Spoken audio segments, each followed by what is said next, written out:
Thank you Shafiq ভাই। আইল be very brief, so এখানে অনেক প্যানেলিস্ট আছেন। প্রথমত আপনি যে বাংলাদেশে বিনিয়োগ আনতে চান, ইনভেস্টমেন্ট বাড়াতে চান, ফার্স্ট থিং হচ্ছে the government has to play the role of facilitator.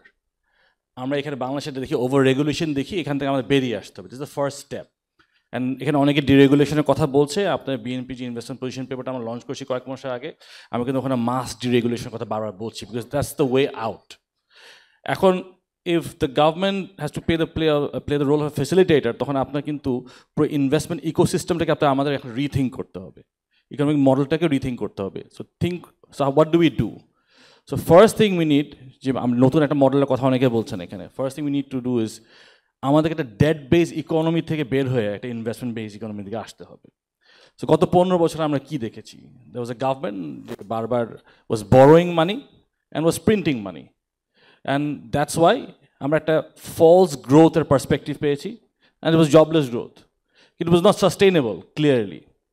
আপনার যদি একটা টেকসই উন্নয়ন আপনি চান, তাহলে আপনার প্রথমে একটা ইনভেস্টমেন্ট বেস ইকোনমিতে যেতে হবে, যেখানে বিনিয়োগের মাধ্যমে কর্মসংস্থান সৃষ্টি হবে এবং সম্পদের সৃষ্টি হবে, ওয়েলথ ক্রিয়েশন হবে। So this is one thing.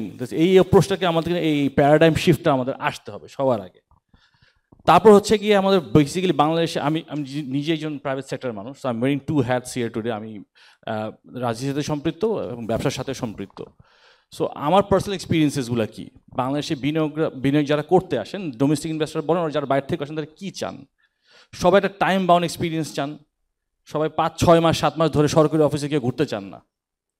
হ্যাঁ, একটা পার্টিকুলার সময়ের মধ্যে তারা চান তাদের যে লাইসেন্সিং ডকুমেন্টেশন যেন হয়ে যায়।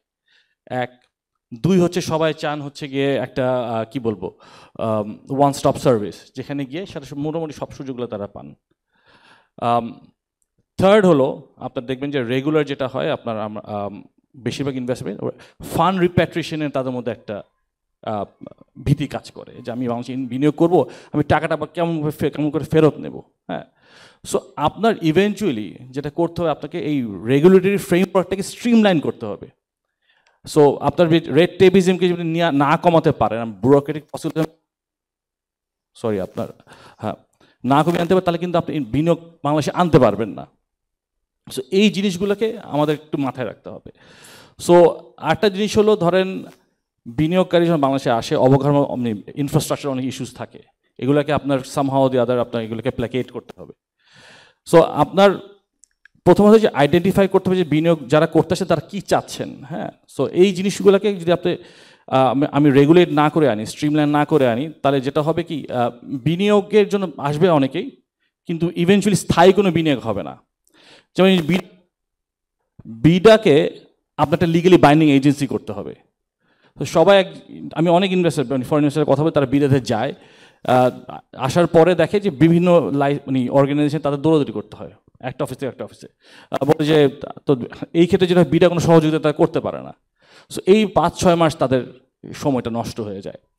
সো এই জিনিসটাকে আমাদের করতে হবে। আমরা কিন্তু আমাদের ইনভেস্টমেন্ট পজিশন পেপারে একটা এফডিআই ক্যাপ্টেন্সের কথা বলছি, যে বিডাতে থাকবে, যারা ইনভেস্টার যখন বিদেশ থেকে আসবে তাদেরকে গাইড করবে। They will do all the routing and all the regular routine work করে ইনভেস্টাররা খালি দেশে এসে বিডাতে যাবে এবং এই এফডিআই ক্যাপ্টেন তাদেরকে গাইড করবে, তাদের প্রসেসগুলোকে কমপ্লিট করবে within a particular time period.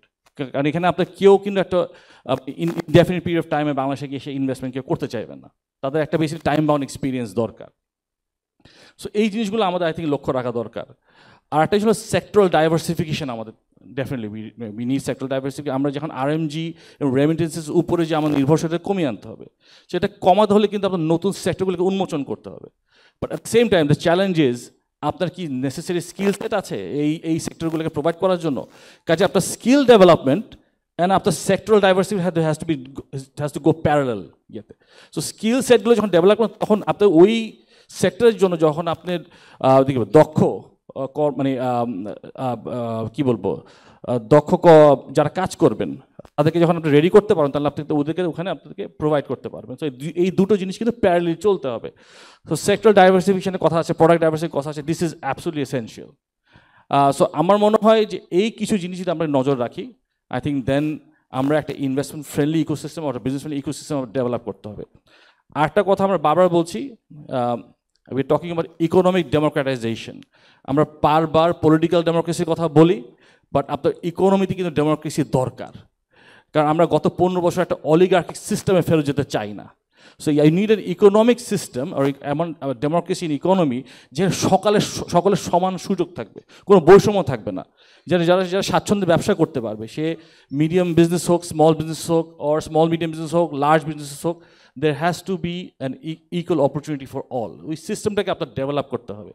So I think these are very কি ফ্যাক্টরস। আই থিঙ্ক আমাদের একটা প্রিন্সিপাল মাইন্ড শিফট দরকার, যেখানে আমরা বেসিক্যালি ইনভেস্টমেন্ট যে সিনারিওটাকে নতুনভাবে চিন্তা করতে হবে।